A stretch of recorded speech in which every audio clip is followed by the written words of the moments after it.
구류손이 전쟁 중이니까 결혼은 무리인 것 같고 합방 먼저 시킵시다. 야, 그거 아주 참 현실적인 의견인 것 같다. 당장 부부의 연을 맺도록 하라. 이거 아주 정신 나간 사람들입니다. 안녕하세요, 총총합니다. 문중의 뒤를 이은 둥구공의 이야기 바로 시작하도록 하겠습니다. 처음 보신 분들은 위쪽 링크를 통해서 1편부터 보시고 오시면 아주 좋습니다. 문중의 죽음에 대해서 무신경한 주황과는 다르게 하늘에서 상황을 지켜보던 신공표가 굉장히 마음 아파요. 이거 태상노궁까지 나올 줄은 몰랐던 거죠. 지금이라도 주황이 정신을 차리면 주나라가 명분이 없어지니까 괜찮을 것 같은데, 그러려면 달기를 없애야 되잖아요. 근데 또 이게 쉬운 일이 아니죠. 왕비를 어떻게 죽이겠어. 결국에는 여기저기서 도사들을 찾아가지고 상나라를 도울 수 있게 하는 방법밖에 없었던 거예요. 그래서 도사들을 찾다가 우연히 곤륜 12선인 중에 구류손, 공손승, 그 안 풀리는 밧줄 쓰는 인물 있잖아요. 그 제자 토행손이라는 도사를 만나게 됩니다. 이 키가 작고 손 막 길쭉하고 마치 두더지처럼 땅속을 다니는 지행수를 연마하고 있었는데 신공표가 꼬시게 돼요. 보자마자 얼마나 수련했냐고 물어봅니다. 너 얼마나 수련했니? 저 100년 됐습니다. 애가 좀 순수한 애였던 것 같아. 그렇구나. 하지만 애석하게도 너는 도사는 못 될 것 같아. 선골이 없다. 헉, 진짜요? 스승님이 그런 얘기 안 해주시디? 저 뭐 그런 얘기 못 들었는데요. 뭐 사정이 있었겠지. 근데 얘야, 잘 들어봐라. 인간계에서 사는 것도 나쁘진 않다. 네가 배운 그 도술들 있잖냐, 이거 이용한 부자 되는 거 아주 시간 문제야. 그러니까 토행손이 물어보죠. 부자가 뭔가요? 완전 하얀색 도화지 같은 친구였던 거예요. 그래서 엄청 큰 집에서 맨날 고기 먹고 멋진 옷 입고 예쁜 미녀를 아내로 맞이할 수 있는 거다. 토행손은 사실 수련한다고 산속에서 장작 패고 밥 짓고 풀만 뜯어먹고 이렇게 사는 거 살짝 질려하고 있었는데, 신공표가 하는 이야기에 완전 귀가 쫑긋해지는 거죠. 그걸 눈치채고서 신공표가 그러면 어차피 내려갈 거 빨리 내려가. 지금 타이밍 완전 좋아. 상나라하고 주나라라는 나라가 전쟁 중인데 거기서 네가 공을 세우면은 더 빨리 부자가 될 수 있어. 그러니까 토행손이 완전 알겠다. 고기를 막 끄덕끄덕 거리는데 신공표가 야, 근데 내가 볼 때는 지금 실력으로는 조금 부족하고 네 스승이 쓰는 그 곤선승 있잖아, 그 밧줄, 그런 거 하나 가지고 내려가면 훨씬 수월할 텐데 그런 거 혹시 못 구하나? 토행손이 그거 어려운 일 아니야. 저기 책상에 가갖고 지금 들고 나오면 됩니다. 그러면은 내려가서 내가 추천서 써줄 테니까 상나라의 등구공이라는 사람한테 가라. 그리고 중요한 거는 가자마자 도수를 쓰면 안 돼. 조금 기다렸다가 그 사람들이 난처한 상황이 되면은 실력을 보여줘라. 이렇게 얘기를 해줍니다. 토행선은 고맙다고 굽신굽신하면서 곤선승이랑 단약이랑 이렇게 챙겨가는데 스승한테 허락을 받았냐? 전혀. 스승님 안 계실 때 몰래 가져. 전문 용어로 뽀렸다고 하죠.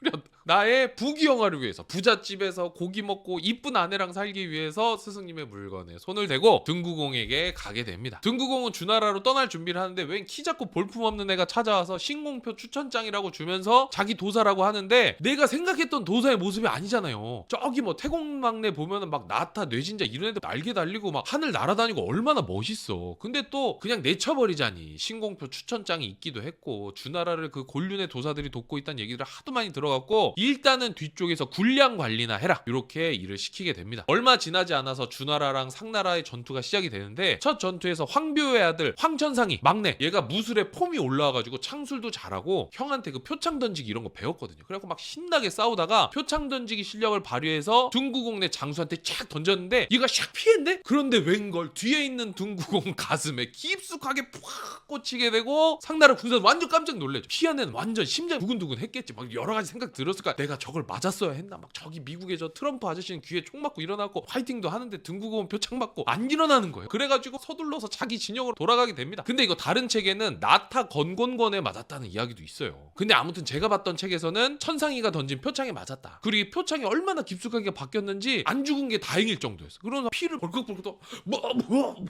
벌컥벌컥 토하는데, 이때 토행손이 나왔어야 돼. 얘 안 나오고 뭐 했는지 모르겠네. 겨우겨우 이거 표창 뽑아가지고 지열해서 눕혀놓고 막 장수들이 막 저 주나라 놈들 그냥 싹 쓸어버려야 된다 계획 세우고 있는데, 등구공 딸이 오더니 자기가 나가겠다고 얘기합니다. 딸의 이름은 등선옥. 등선옥한테는 2개의 무기가 있었습니다. 하나는 절교 가서 배워온 검은돌 던지기, 이게 용수호 기술이랑 비슷한데 우리 귀염둥이 용수호는 산탄총이라면은 등선옥이는 스나이퍼 같은 기술이었어. 일격필살. 그리고 또 하나의 무기는 미모였다.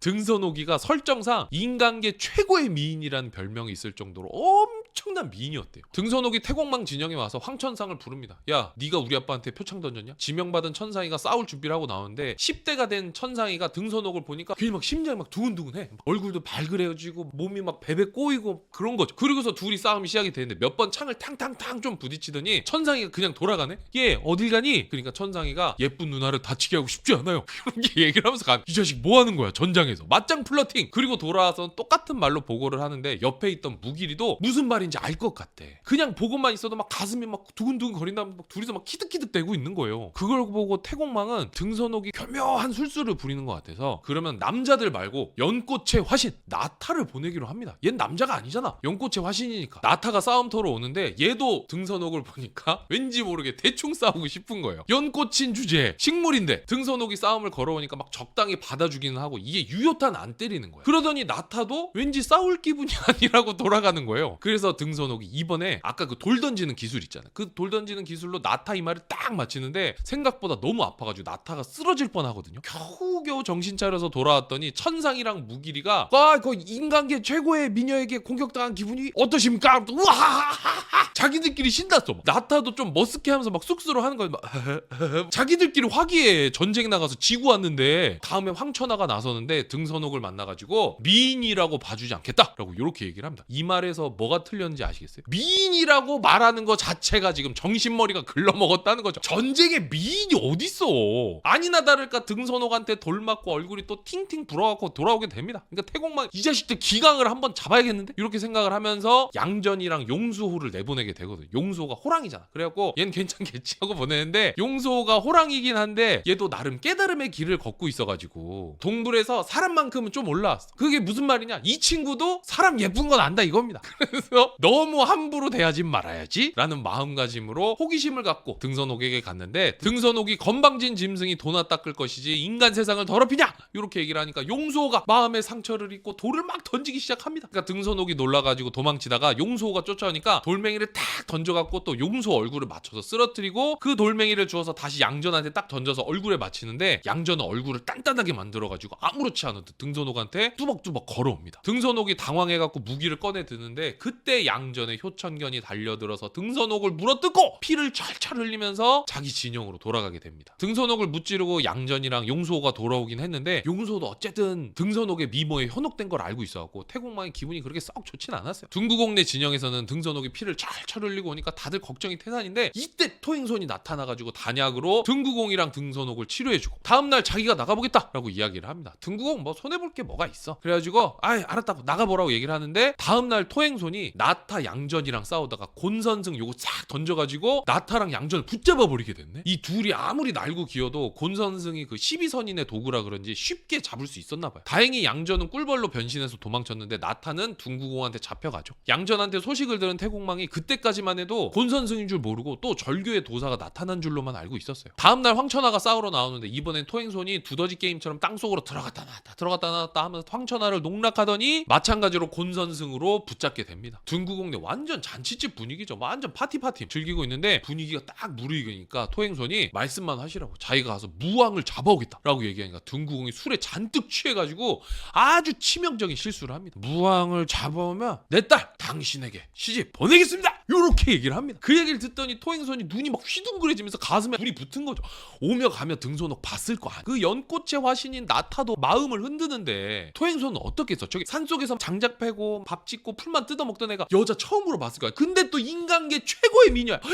알았다고 내가 잡아오겠다고 얘기를 하면서 결의를 다지는데 그것도 모르고 둥구공은 자 마셔봐 우하하하 혼자 신났어. 역시 술이 왼수다. 모든 문제는 술에서 시작된다. 술을 많이 마시면 머리도 나빠지고 안 된다. 다음날 이번에는 태공망이 직접 나오게 되는데 처음에는 토행손이 몽둥이를 들고 타신편이랑 맞붙다가 타신편을 이길 수 없을 것 같아서 곤선승으로 묶게 됩니다. 그걸 보고 주나라군이 깜짝 놀라서 태공망을 어떻게든 부랴부랴 구출해 오는데 곤선승을 아무리 끊어내려고 해도 안 풀리는 거. 불로 지져도 칼로 자르고 막 이렇게 해도 오히려 풀려고 할수록 태공망이 살속으로 파고드는 거야. 그래서 막 이렇게 하니까 하지마 아파 하지마 태공망이 너무 괴로워하는 거죠. 그때 마침 곤륜에서 백학동자가 또 나타나게 됩니다. 아니 앞으로 관여 안 한다고 하더니 또 와가지고는 양전한테 부적을 한 장 주고 밧줄의 정체가 곤선승인 거를 알려주죠. 부적으로 곤선승을 풀고 태공망한테 밧줄의 정체를 알려주니까 12선인이 나한테 그럴 리가 없다라고 얘기를 하면서 상황 파악을 위해 양전을 구류손한테 보내게 됩니다. 구류손을 만나서 토행손 이야기를 했는데 생각보다 생각보다 구류손이 덤덤한, 그래서 양전이 이거 뭐지 싶었는데 사실 토행손이 봉신방에 이름이 있어가지고 구류손이 속상해하고 있었다고 합니다. 근데 어찌됐건 신공표 때문이긴 하지만 인간계로 내려갔으니까 도망쳐서 숨어서 잘 지내길 바랬었다고 얘기를 해요. 그래서 양전이 토행손 이야기할 때 덤덤했던 거죠. 자기가 수습을 해보겠다고 하고 양전을 따라서 태공망한테 갑니다. 때마침 토행손이 와서 시비를 거는데 구류손이 태공망한테 내가 해결할 수 있으니까 나가서 싸우라고 이야기를 하죠. 둘이 싸우다가 태공망이 도망치고 토행손이 쫓아가다가 곤선성 이걸 탁 던지는데 이게 하늘로 날아가다 뿅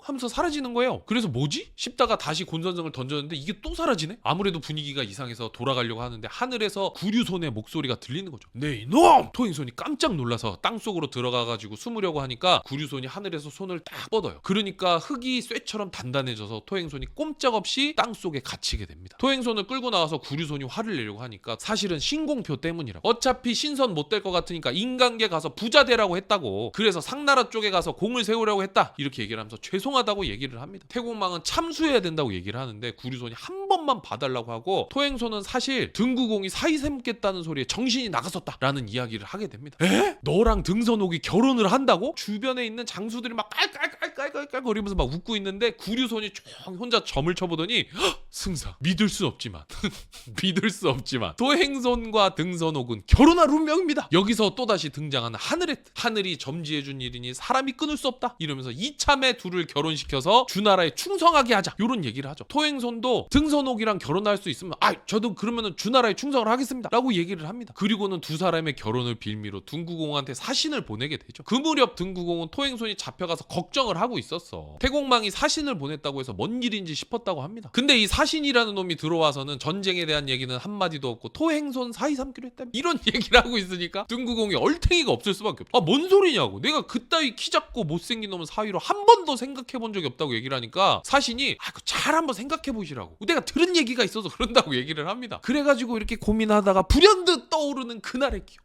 내가 그때 술 취해서 그런 비슷한 얘기 했던 것 같은데 근데 그거 제가 진심으로 한 얘기가 아닙니다 라고 얘기를 하지만 등구공 신하 중에 한 명이 등구공한테 그래도 말씀하신 거 지키셔야 되는 거 아닙니까? 그러더니 사신한테 우리끼리 얘기해보고 연락 드릴 테니까 먼저 가십시오 이렇게 얘기를 하는 거예요. 등구공이 야 너 미쳤냐? 그러니까 신하가 걱정 말아라 결혼하자고 하면서 태공망이랑 그쪽에 높은 양반들 다 오라고 한 다음에 기습해가지고 다 없애버리면 되는 거 아니냐 요런 깜찍한 작전을 내놓죠. 등구공이 걱정이 좀 되긴 했는데 그래도 괜찮은 작전인 것 같아서 적당한 날짜 잡아가지고 태공망한테 알려줍니다. 며칠 뒤에 태공망 일행이 토행손이랑 등구공이 있는 곳으로 오게 되는데 등구공의 공격 사인은 짠 할 때 공격하는 거를 신호로 하거든요. 작전대로 잔에다가 술을 따르고 건배를 하자고 제안하는데 태공망이 잠깐 일단 예물부터 한번 살펴보시는 거 어떻습니까? 요런 얘기를 합니다. 등구공이 별일이 있겠나 싶어가지고 예물 상자를 열어보는데 갑자기 예물 상자에서 폭죽이 하늘로 뿅 올라가더니 터지면서 사방에서 태공망 부하들이 우르르르르르 나와가지고 선수를 치게 됩니다. 구류손은 잡혀있는 나타랑 황천하를 구출해가고 토행손은 곤선승을 이용해서 등선옥을 붙잡아가지고 주나라 진영으로 뿅 도망가게 되죠. 딸이 잡혀갔다는 소식을 들은 등구공은 큰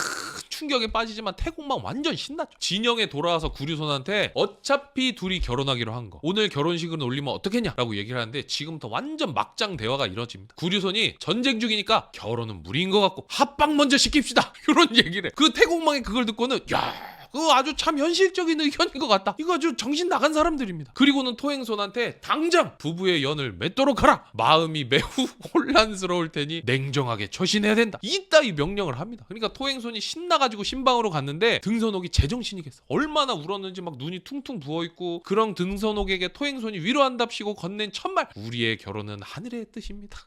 그러니까 등선옥이 오기만 하라고 나 죽어버릴 거라고 막 이렇게 화를 내는데 토행손은 그런 모습조차 아름답다 라고 생각했다고 합니다. 네가 좋든 싫든 너네 아빠랑 태공망이랑 이야기가 끝났다. 괜히 고집 부리지 말아라. 그리고 우리 스승님이 그러는데 우리가 전생에도 인연이었다 라는 이야기를 하게 되죠. 근데 이게 연애 소설이 아니다 보니까 그냥 대충 여기까지 풀어버리고 그냥 끝을 내요. 뭔가 설득은 안 되는데 몰라. 아무튼 이 정도 얘기를 듣고 나니까 등선옥이가 마음이 풀려갖고 둘이 첫날 밤을 보내게 됩니다. 다른 책에서는 등선옥이 다음날 등구공한테 가서 결혼을 허락받고 올 때까지만 좀 기다려달라고 하는데 거의 억지로 첫날 밤을 보내게 됩니다. 첫날 밤을 보낸 두 사람에게는 어젯밤의 미움과 증오는 눈 녹듯이 사라지고 사랑이 싹트게 되죠. 사랑하게 된 두 사람이 아침에 방에서 나와서 태공망이랑 구류손한테 고맙다고 인사를 하고 태공망은 너 아빠한테 가서 주나라로 항복을 회유해라 라는 명령을 내리게 됩니다. 이 자식이 이게 본심이었을 겁니다. 그러니까 등손옥이 알았다고 하고 등구공한테 가는데 딸이 와서 자기는 이제 토행손의 아내로 살아야 한다고 하니까 등구공이 하염없이 막 눈물을 흘리죠. 이게 딸 키우는 아빠들 미칠 것 같은데 이게 금지옥엽 키웠던 딸이 잡혀가더니 다음날 아침에 적군의 장수의 아내가 되었다면서 울면서 온다? 이거 완전 멘붕이죠. 이날로 이제 금주야 금주. 술 끊어. 그걸 보고서 등손옥이 울면서 주나라에 항복합시다 아버님 이렇게 얘기를 합니다. 등구공이 정신이 나가는데 무슨 판단을 할 수 있겠어. 알겠다고 하고서 주나라 서기성으로 병력을 이끌고 가서 항복을 선언하고 기분이 좋아진 무왕과 태공망이 쌍수를 들어 환영을 하고 파티를 열어 위로하게 된다.